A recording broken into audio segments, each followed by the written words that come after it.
Muito bem, pessoal, tudo bem? Hoje, então, nós iniciaremos o nosso curso de filosofia, curso de introdução à filosofia. Antes de iniciar, então, a nossa primeira aula, vamos fazer uma breve oração. Em nome do Pai, do Filho e do Espírito Santo. Amém. Ave Maria, cheia de graça, o Senhor é convosco, bendita sois vós entre as mulheres, e bendito é o fruto do vosso ventre, Jesus. Santa Maria, Mãe de Deus, rogai por nós, pecadores, agora e na hora de nossa morte. Amém. Sede da sabedoria, rogai por nós. Santo Tomás de Aquino, rogai por nós. Em nome do Pai, do Filho e do Espírito Santo. Amém. Muito bem, pessoal. Hoje, então, nós iniciaremos aqui o nosso curso de Introdução à Filosofia. Hoje é a nossa primeira aula. Este curso de filosofia, ele é feito em parceria, né, e sob orientação do Padre David, que possui um projeto chamado Para que Ele Reine, visando, então, um resgate, né, do reinado social do nosso Senhor Jesus Cristo, com várias iniciativas nesse sentido. Então, este nosso curso, ele faz parte, então, deste projeto do Padre David, né, ele coordena a Casa de Formação Imaculado Coração de Maria, um seminário. Esse seminário é anexo ao Mosteiro da Santa Cruz, cujo prior é Dom Tomás. Então, nós estamos aí, com a graça de Deus, inseridos neste projeto, procurando contribuir da melhor maneira possível, ok? Então, pessoal, o objetivo, né, do nosso curso, a gente vai falar um pouco sobre isso hoje. O objetivo do nosso curso, então, é proporcionar um conhecimento razoável da filosofia, de modo que esse conhecimento esteja a serviço da doutrina católica. Então, a filosofia, entendida, né, como uma ferramenta para nos conduzir à verdade, principalmente de modo a nos fazer entender melhor a doutrina católica, nos fazer conhecer mais a Deus e amar mais a Deus, né? Este é o nosso objetivo aqui no nosso curso. Então, pessoal, antes de explanar melhor o objetivo, né, do nosso curso, eu gostaria de ler um trecho de Santo Inácio de Loyola. Esse trecho se encontra no livro Exercícios Espirituais, uma obra muito famosa de Santo Inácio, e ali num capítulo que está escrito assim, princípio e fundamento, ele então coloca essas palavras célebres que eu vou ler agora, palavras que devem ficar gravadas no fundo do nosso coração e que são muito importantes. É, são, é um trecho assim extraordinário, né, do catolicismo e que eu vou ler agora para vocês. Só um pouquinho. Então aqui diz o seguinte: o homem é criado para louvar, prestar reverência e servir a Deus nosso Senhor, e mediante isto salvar a sua alma. E as outras coisas sobre a face da terra são criadas para o homem, para que o ajudem a conseguir o fim para que é criado. Donde se segue que o homem tanto há de usar delas quanto o ajudam para o seu fim, e tanto deve deixá-las quanto disso o impedem. Pelo que é necessário fazer-nos indiferentes a todas as coisas criadas, em tudo o que é concedido à liberdade do nosso livre-arbítrio, e não lhe está proibido. De tal maneira que, da nossa parte, não queiramos mais saúde que doença, riqueza que pobreza, honra que desonra, vida longa que vida curta, e consequentemente em tudo mais, mas somente desejemos e escolhamos o que mais nos conduz para o fim para que somos criados. Muito bem, pessoal. Este trecho, né, deve nos guiar em todas as nossas ações e também deve nos guiar neste curso. Só um momento, vou fazer um novo esquema aqui, só um pouquinho. Então, pessoal, aqui comentando, né, sobre o trecho de Santo Inácio. Nós temos um fim último. Nosso fim último é amar a Deus, né, sobre todas as coisas, amar a Deus por toda a eternidade. O nosso fim é o próprio Deus, é estarmos com Deus, é cumprir os mandamentos de Deus. Esse é o nosso fim último, né? Então, tudo que nós fazemos na nossa vida tem que ter em mente este fim último. Todas as nossas atitudes. Na nossa profissão, nós devemos ter em vista o nosso fim último, né? As nossas relações com os nossos familiares devem ter em vista o nosso fim último. Cada ato nosso, todo o nosso dia, enfim, tudo isso tem que ter em mente, tem que ter como horizonte o nosso fim último. E não é diferente, né, com os nossos conhecimentos. Os nossos conhecimentos também devem estar ordenados ao nosso fim último, aquilo que a gente aprende, né. Então nós não podemos aprender coisas inúteis, aprender coisas que são ruins, né, devemos aproveitar bem o nosso tempo para adquirir os conhecimentos que são necessários para nós atingirmos nosso fim último. Então, o mesmo vale para os nossos conhecimentos. O mesmo que Santo Inácio falou ali, vale para os nossos conhecimentos. Então, desde aprender os conhecimentos mais básicos, como aprender a andar, falar, tudo isso tem que nos levar ao nosso fim último. Até os conhecimentos assim mais teóricos, né, como matemática, história e assim por diante, também devem servir para o nosso fim último. Acontece que existem conhecimentos que são mais próximos ao nosso fim último e conhecimentos que são mais remotos, mas todos eles devem nos levar ao nosso fim último. Mas alguns são mais próximos. Por exemplo, o conhecimento do catecismo é muito mais próximo, né, do nosso fim último do que o conhecimento da matemática, por exemplo. Embora os dois devem nos conduzir ao fim último, mas o do catecismo é mais importante, é mais próximo do nosso fim último. Então, como nós só amamos o que conhecemos, para que nós amemos a Deus, nós precisamos conhecê-lo, né? Nós precisamos aprofundar o nosso conhecimento sobre Deus. A criança, ela no batismo, ela recebe a graça. Ela recebe a graça que vai permitir com que ela faça atos de amor a Deus, com que ela cumpra os mandamentos. Ela recebe essa graça no batismo. Mas essa graça, ela precisa ser cultivada, não é mesmo? A criança vai precisar aprender sobre Deus, ela vai precisar aprender a rezar, ela vai precisar aprender o catecismo. A graça, ela não anula a natureza, a gente sabe disso. A graça, ela colabora com a natureza. Deve haver uma colaboração entre graça e natureza para alcançarmos o nosso fim último. Então a criança, ela não pode simplesmente receber o batismo e ficar abandonada na fé. Não, ela precisa aprender, né? Então ela vai precisar aprender o catecismo, ela vai precisar aprender sobre Deus, ela vai precisar saber quem é Deus, para que assim ela possa fazer os atos de amor a Deus, para que ela possa cumprir os mandamentos. Então existe essa frase bem famosa, né? Nós só amamos o que nós conhecemos. A criança vai precisar então adquirir esse conhecimento. E o conhecimento da fé, o conhecimento da doutrina católica, é um conhecimento que está acessível a todas as inteligências. Uma criança que começa a aprender o catecismo, ela já está conhecendo a doutrina católica. Um grande erudito, né, um grande teólogo, ele também vai ter esse conhecimento doutrinal. Eles terão a mesma fé, a criancinha vai ter a mesma fé que o grande teólogo. A fé é a mesma, a virtude da fé, né, que é uma virtude teologal, e a doutrina é a mesma. Só que é possível progredir neste conhecimento da doutrina. O teólogo tem a mesma fé e a mesma doutrina que a criancinha, mas ele tem um conhecimento mais profundo. E então nós devemos progredir no conhecimento da doutrina. É um dever que se impõe a nós do começo, né, até o fim das nossas vidas.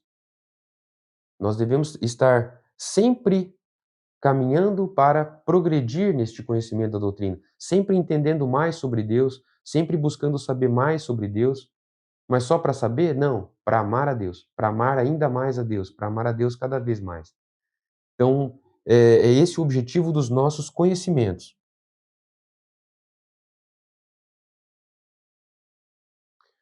Pois bem, então, pessoal, a importância do catecismo, ela é muito frisada numa encíclica do Papa São Pio X.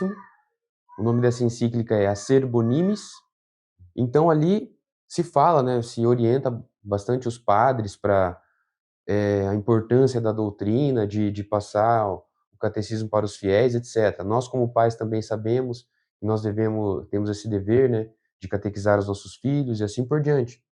Então onde que entra a filosofia nisso, né? Bom, como nós só amamos o que nós conhecemos e nós temos o dever de amar a Deus, então a filosofia, ela vai servir como uma ferramenta para quê? Para que nós conheçamos melhor a doutrina católica e assim nós possamos amar mais a Deus, né, de modo mais perfeito. A filosofia ela encontra, né, sua razão de ser como serva da teologia, mas nós podemos ser ainda mais ousados e dizer que a filosofia também pode servir como uma serva do catecismo, né? Então, nem todos nós seremos teólogos, nem todos nós seremos grandes teólogos, mas todos nós devemos conhecer bem o nosso catecismo. Então, filosofia tem uma grande contribuição a dar nesse sentido. Por exemplo, vou dar alguns exemplos agora de como que a filosofia pode nos ajudar. São exemplos assim bem resumidos, bem simples, mas só para que a gente possa ter uma ideia de como a filosofia pode nos ajudar nesse sentido. Então, por exemplo, o termo transubstanciação é um termo carregado de sentido filosófico, né? Carregado de conceitos filosóficos. Esse termo foi muito enfatizado no Concílio de Trento para falar sobre o que ocorre na consagração. Na consagração, toda a substância do pão e toda a substância do vinho se convertem, né, na substância do corpo e do sangue de Cristo. Então, quem não entende o que é substância, que a gente vai ver no nosso curso o que que é a substância, em sentido filosófico, no sentido técnico da filosofia, não substância no sentido químico, substância no sentido filosófico, no sentido técnico da filosofia. Então, nós veremos este conceito. Quem não entende este conceito de substância, não vai entender muito bem o que significa transubstanciação, né? Agora, quem conhece esse termo, quem entende o termo substância, entenderá melhor o termo transubstanciação. Vou dar mais alguns exemplos. Então, outro exemplo também são os conceitos filosóficos de pessoa e natureza, para que nós possamos entender a união hipostática. Então, Cristo possui duas naturezas, a natureza humana e a natureza divina. Essas duas naturezas se unem na hipóstase. Hipóstasis, que é um termo grego, né, que significa pessoa. Por isso, união hipostática. Então, são duas naturezas, a humana e a divina, unidas na segunda pessoa da Santíssima Trindade, na pessoa do Filho. Então, nós entenderemos isso melhor com os conceitos filosóficos. É o conceito filosófico de justiça, né? Conceito que é definido por Aristóteles, a justiça é definida por Aristóteles como dar a cada um o que lhe é devido. Se nós entendermos isso, nós entenderemos a expressão direitos de Deus, uma expressão bem esquecida, né? Mas que é uma expressão perfeita, por quê? Porque Deus realmente tem direitos, né? Porque a justiça nos manda dar a cada um o que lhe é devido, então Deus merece tudo, né? Então nós devemos dar a Deus tudo, todo o nosso ser, porque ele merece isso. É um direito dele. Então quem entende o que é justiça, entende isso, né? A questão da redenção, o conceito de justiça nos ajuda a entender a questão da redenção, que a justiça de Deus é uma justiça perfeita e que para pagar os pecados do homem, tendo em vista que esses pecados, o pecado do homem é feito contra alguém que tem uma dignidade infinita, né? O pecado é maior quanto maior a dignidade do ofendido. Uma coisa é eu ofender um, um desconhecido na rua, outra coisa é eu ofender o meu próprio pai, tendo em vista que o meu pai tem para mim uma dignidade maior. Quando eu ofendo o meu pai, é um pecado maior. Então, a ofensa a Deus tem algo de infinito. Então, para haver uma equivalência, quem poderia pagar este pecado seria apenas alguém com mérito infinito. Por isso, então, foi necessário, né, foi preciso que Deus se encarnasse para poder pagar esses pecados. Não poderia ter sido um anjo, por exemplo. Teria que ser o próprio Deus para nos resgatar dos nossos pecados. Então, o conceito filosófico de justiça nos ajuda a entender isso. A questão da beleza, Santo Tomás de Aquino define de modo brilhante o que é a beleza, nós veremos isso no nosso curso também. E se não, então, se nós entendermos de fato o que é o belo, o que é a beleza, nós nos afastaremos das artes imorais, nós nos afastaremos da arte falsa, nós nos afastaremos das artes inúteis. Isso é claro, tendo em vista que nós devemos colocar em prática aquilo que nós aprendemos. Santo Agostinho, por exemplo, no livro dele, A Vida Feliz, diz que ama a Deus quem faz o que Deus quer. Que é uma frase também, uma ideia também que está claramente no Evangelho, quando Jesus Cristo diz que nem todo aquele que me diz Senhor, Senhor, entrará no reino dos céus, mas o que faz a vontade do meu Pai. Então, quem entende a questão de beleza, do que é realmente a beleza, vai se afastar das falsas artes para apreciar apenas a boa arte. Então vejam como os conceitos filosóficos nos auxiliam, né, nas questões morais, nas questões doutrinais e assim por diante. Só um momento. Também, pessoal, na questão da ética, né, que é um ramo da filosofia, nós entenderemos bem melhor os 10 mandamentos. Cada mandamento, ele tem várias coisas contidas nele, né? Por exemplo, amar a Deus sobre todas as coisas. Neste mandamento está contido, desculpa, está contido uma série de coisas que detalham o que significa este mandamento. Então, neste mandamento está proibida a superstição, está proibida a blasfêmia, né? Está proibida a heresia e uma série de outras coisas. Então, o ramo da ética nos ajuda a entender os 10 mandamentos. Então, quem estuda, né, o Catecismo de São Pio X acaba já adquirindo muitos conceitos filosóficos, muitas noções filosóficas e uma boa filosofia. No entanto, se você se aprofunda, né, na filosofia mesma, você vai adquirir, então, você vai ter uma fé mais firme, mais bem entendida. Vai te ajudar, vai te auxiliar, certo? Então aqui também nós temos esta pequena máxima aqui, poderíamos dizer, que o agir segue o pensar.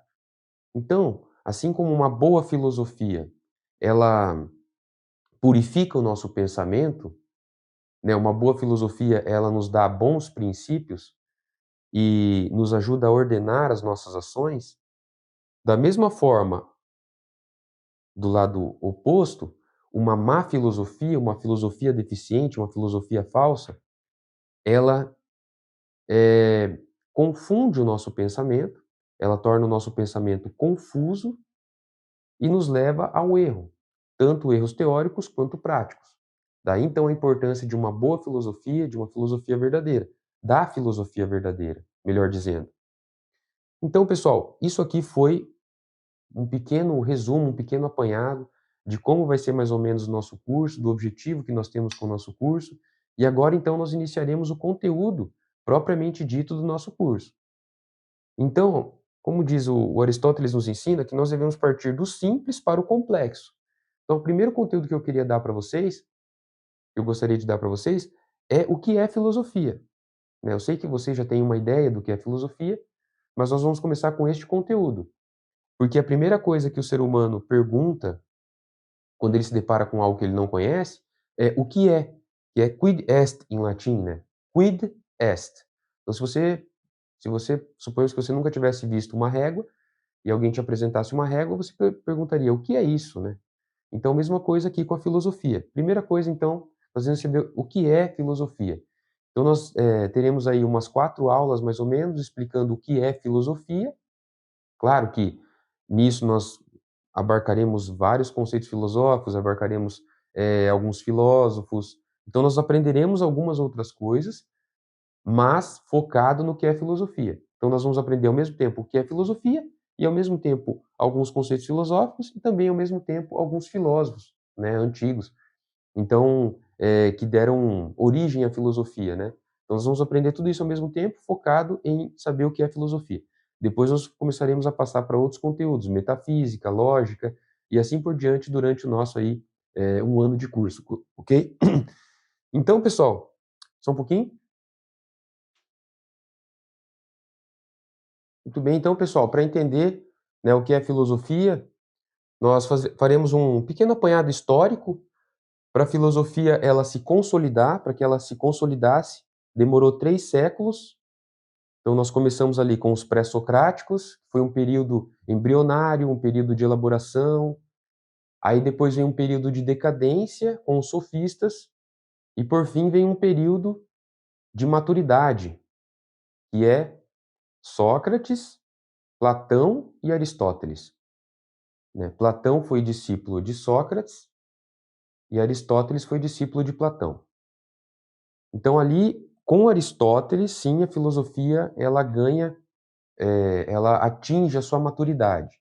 É claro que Santo Tomás, a gente vai ver depois, Santo Tomás é o filósofo por excelência, né? Ele então realmente aprimorou, aperfeiçoou extraordinariamente a filosofia de Aristóteles, mas então, claro, Santo Tomás é o maior filósofo, é o filósofo, né, por excelência, mas com Aristóteles a filosofia já atinge a sua maturidade, mas atinge a sua perfeição mesmo com Santo Tomás.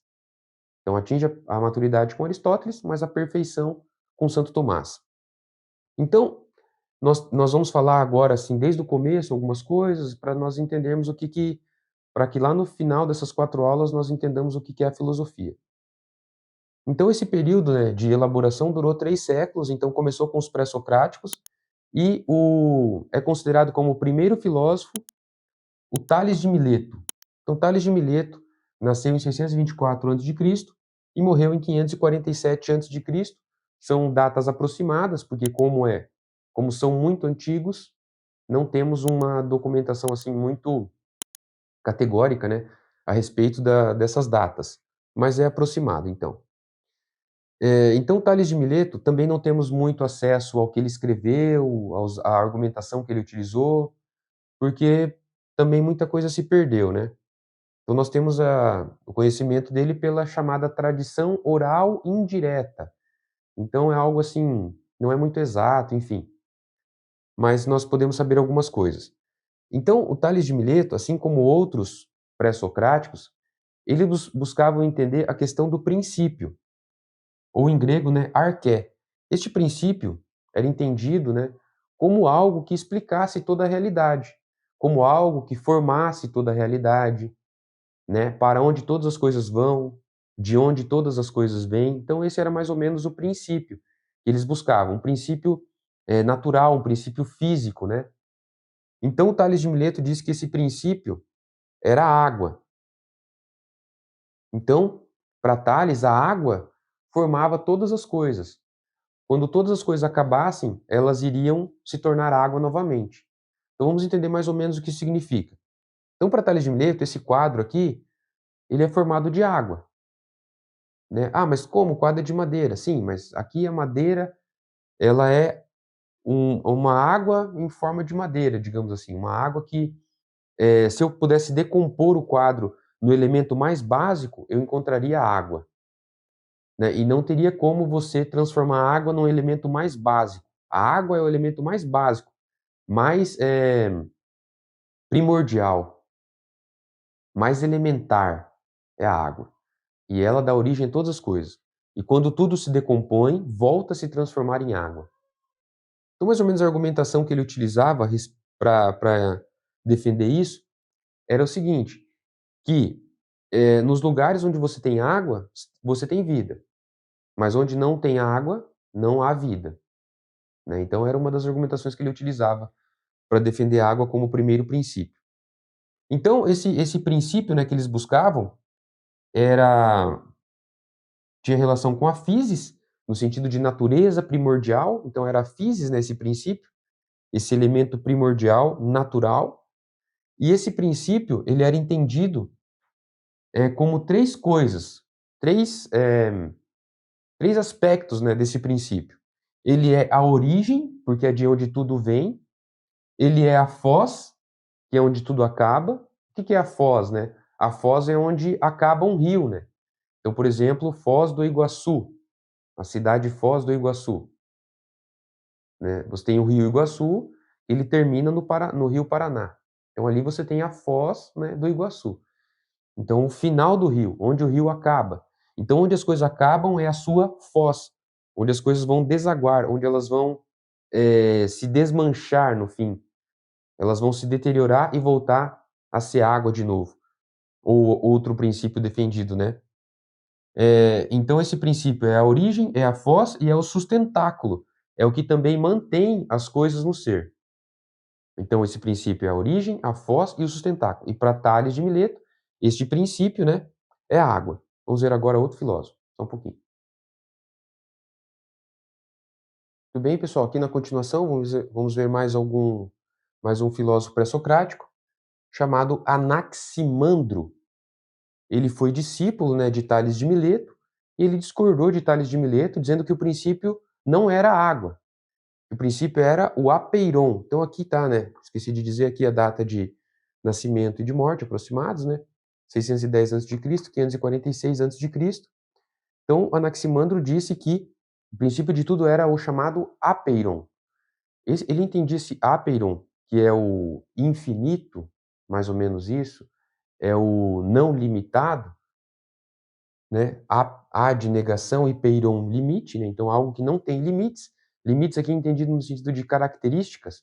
Então apeiron era um princípio totalmente desprovido de qualquer característica, como se fosse uma massa de modelar que não tivesse nenhuma característica, nenhum formato, nenhuma cor, nenhum tipo de peso, de nada.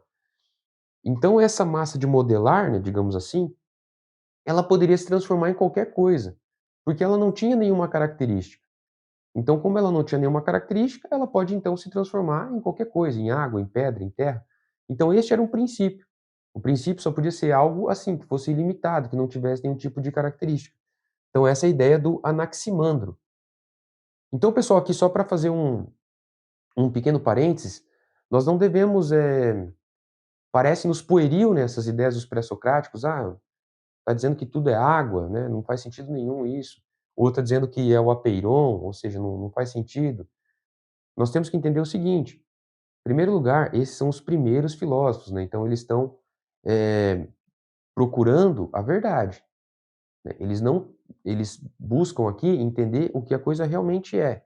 Por mais que não tenham sucesso, por mais que tenham muitos erros, mas eles estão tentando buscar o que a coisa é, né. Não são como por exemplo, na modernidade, em que a verdade não existe e cada um apenas segue a sua própria criatividade, não. Eles estão tentando encontrar o que a coisa realmente é. Então é um ponto para eles aí nesse sentido. Tem erros, claro, mas ainda assim tem esse mérito. Além do mais, esses homens não eram homens, assim, simplórios, né, digamos. Eles tinham conhecimento. Né, eles eram estudiosos, eles sabiam de matemática, sabiam dos astros, sabiam eh, da linguagem, do grego, eles sabiam várias coisas. Eles não eram homens, assim, pueris, né, não eram ignorantes, eles eram sábios.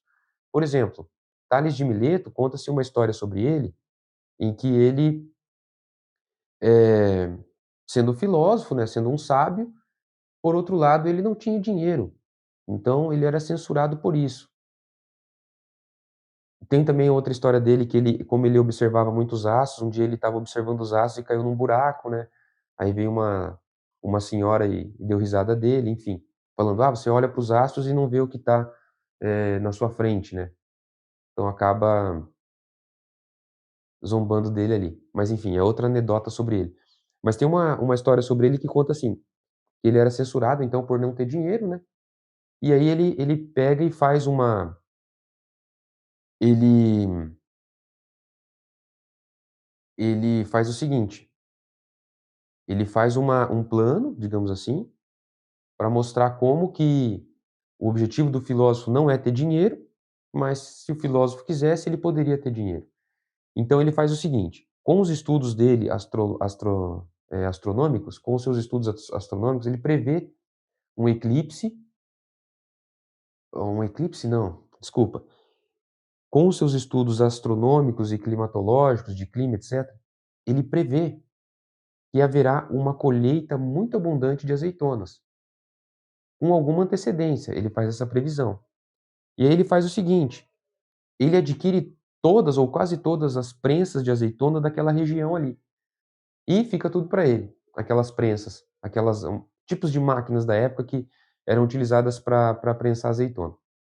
Então, ele faz isso. Aí quando chega aquela colheita superabundante de azeitona, todas as prensas estão nas mãos dele.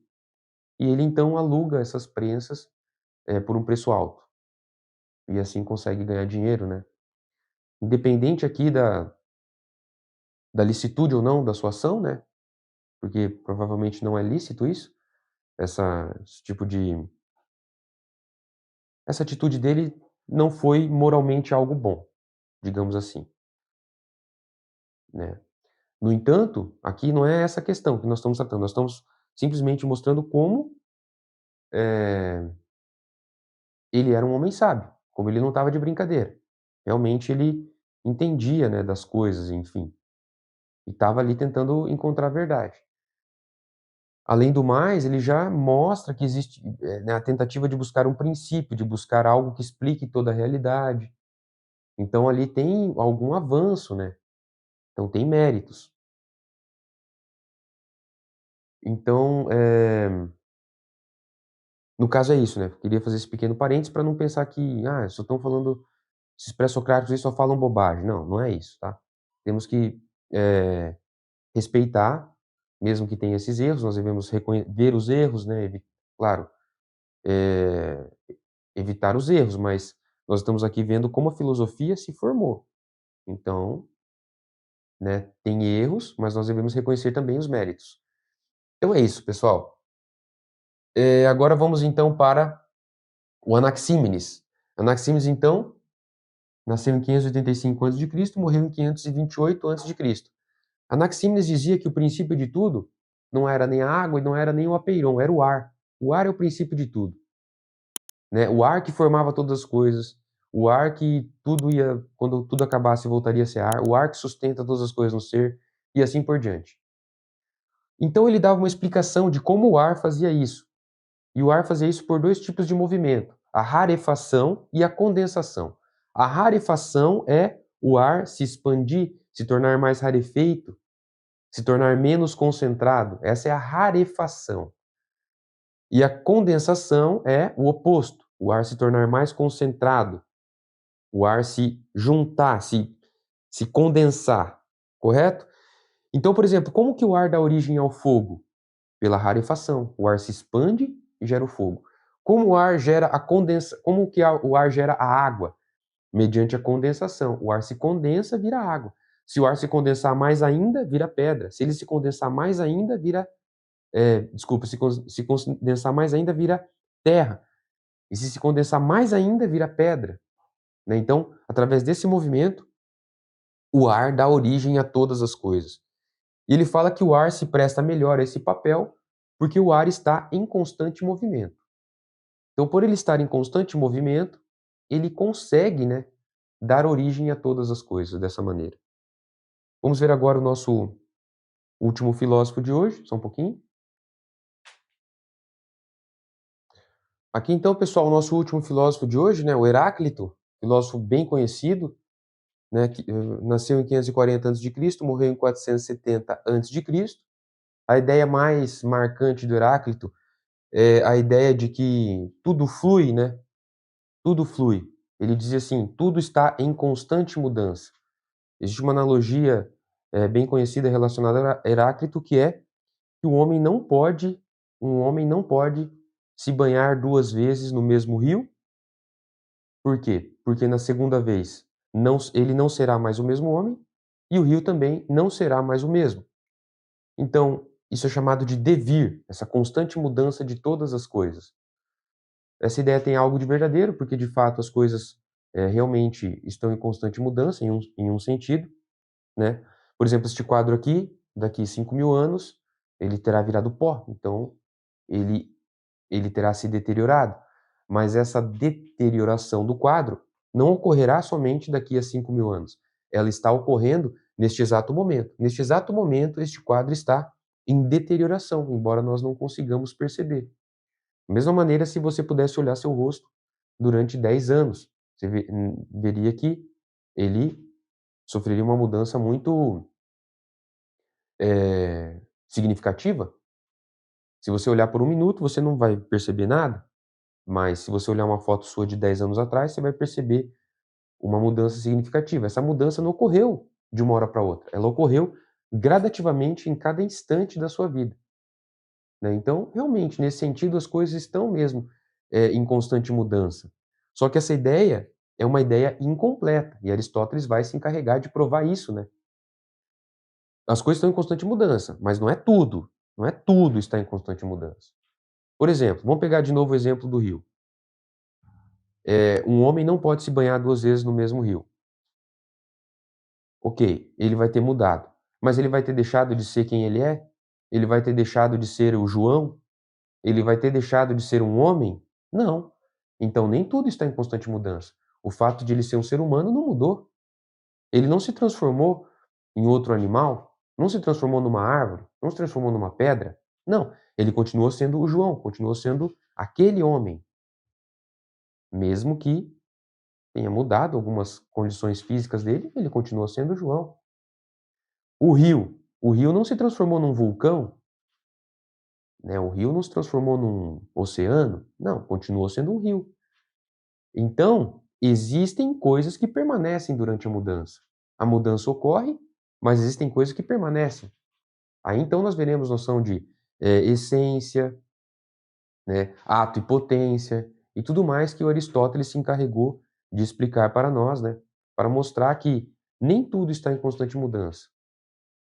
As coisas mudam, mas elas mudam, com uma determinada ordem, né, elas mudam no mesmo sentido, né, por exemplo, uma árvore muda, mas ela sempre muda no mesmo sentido, né. Ela não muda de modo a se transformar em outra coisa, ela muda continuando a ser árvore. Ela cresce, né, ela dá frutos, ela muda sempre no mesmo sentido. Então aí vem a noção de essência, natureza, substância e assim por diante. Então Aristóteles, né, se encarrega de provar que a frase do Heráclito, embora tenha algo de verdadeiro, é uma frase incompleta, é uma ideia incompleta, né. Por quê? Porque existem coisas que permanecem durante a mudança, ok? E o Heráclito dizia que o princípio de tudo não era a água, nem o ar, nem o apeiron, era o fogo. O fogo é o princípio de todas as coisas. Também tem 2 frases aqui de Heráclito muito interessantes, né. Essa aqui, ó: "Só existe uma sabedoria, reconhecer a inteligência que governa todas as coisas". É uma frase muito bela. Obviamente Heráclito não tinha, uma noção de Deus, porque não teve acesso à revelação, nasceu antes de Cristo, era um pagão, então não tinha a noção correta de Deus, mas a frase dele não deixa de ser muito interessante, muito importante. Podemos aprender alguma coisa com essa frase, né? Só existe uma sabedoria, reconhecer a inteligência que governa todas as coisas. Por quê? Porque isso é realmente uma sabedoria, reconhecer a inteligência que governa todas as coisas. E a inteligência que governa todas as coisas é a inteligência divina, é o próprio Deus, né? Então essa frase aqui, mesmo dita por um pagão, ela é verdadeira. Mesmo que ele não soubesse bem o que essa frase significa, porque não tinha noção correta de Deus, mas a frase é boa, né? Temos o que aprender aqui com Heráclito, né? Outra frase dele: "Saciar o corpo significa perder a alma", né? Então, também no âmbito moral, nós sabemos, né, que se nós saciarmos o corpo de modo desordenado, nós iremos cair no pecado. O corpo só pode ser saciado numa determinada ordem. Então, se eu estou com fome, eu vou comer, mas não posso comer além da medida, né? Se eu estou com sede, eu posso beber, mas não posso beber além da medida, não posso me embriagar, etc, etc. Então, nós só podemos saciar o corpo de acordo com os 10 mandamentos, de acordo com o que está prescrito nos mandamentos divinos. Então, a frase aqui, né, saciar o corpo, poderíamos acrescentar desordenadamente, significa perder a alma. Mas a frase é boa, mesmo que falte aqui um esclarecimento, mas é claro que dá para entender que é isso. Claro que dá para entender. né, e também nos fala sobre a penitência, né, podemos entender assim, nós precisamos fazer penitência para poder salvar a nossa alma. Então veja que, em muitos erros, né, nos filósofos antigos, não conheceram Cristo, eram pagãos, etc. Mas nós devemos, claro, rejeitar os erros, mas aqui também nós temos, acertos, né, e nós estamos estudando esses filósofos, mesmo que eles sejam pagãos, etc., porque faz parte da história da filosofia e nós queremos saber o que é a filosofia. Então é por isso que nós temos que passar por eles, né, mas sempre tomando muito cuidado, etc, etc, né, e sempre tomando todo esse cuidado para que nós não caiamos em nenhum tipo de erro, ok? Com a graça de Deus, pedindo sempre eh, pedindo sempre a inspiração do Espírito Santo. Bom, a aula de hoje é esta, é isto, né? Daremos prosseguimento na aula 2 e eu peço aos senhores que estudem, né, com o caderno na mão, façam anotações. Eu mandei uma apostila com conteúdo, com questionários bem simples, apenas para revisar o conteúdo, né? Então façam esses questionários, respondam, então estudem de um modo mais ativo, com bastante atenção, etc. É a minha recomendação, claro, cada um conduz seus estudos, eh, como melhor lhe parecer, mas a minha recomendação é essa, para que nós possamos ter um bom aprendizado. Muito obrigado, então. Fiquem com Deus. Até a próxima aula. Vamos fazer uma breve oração. Em nome do Pai, do Filho e do Espírito Santo. Amém. Ave Maria, cheia de graça, o Senhor é convosco. Bendita sois vós entre as mulheres, e bendito é o fruto do vosso ventre, Jesus. Santa Maria, Mãe de Deus, rogai por nós, pecadores, agora e na hora de nossa morte. Amém. Sede da sabedoria, rogai por nós. Santo Tomás de Aquino, rogai por nós. Em nome do Pai, do Filho e do Espírito Santo. Amém. Muito obrigado, fiquem com Deus e até a próxima aula.